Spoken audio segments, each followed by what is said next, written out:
Hello, time is flying fast, and in August you start to see Lycoris, these famous hurricane flowers, which are in the peak of flowering in September, the month of hurricanes.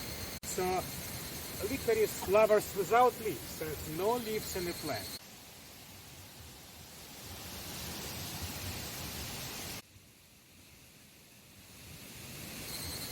Leaves appear in winter, and in the summertime you will see only flowers. Today is August 2nd and this plant starts to appear.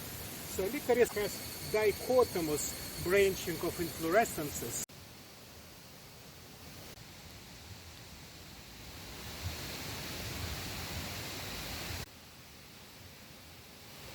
And as typical in Amaryllis family, there is an inferior ovary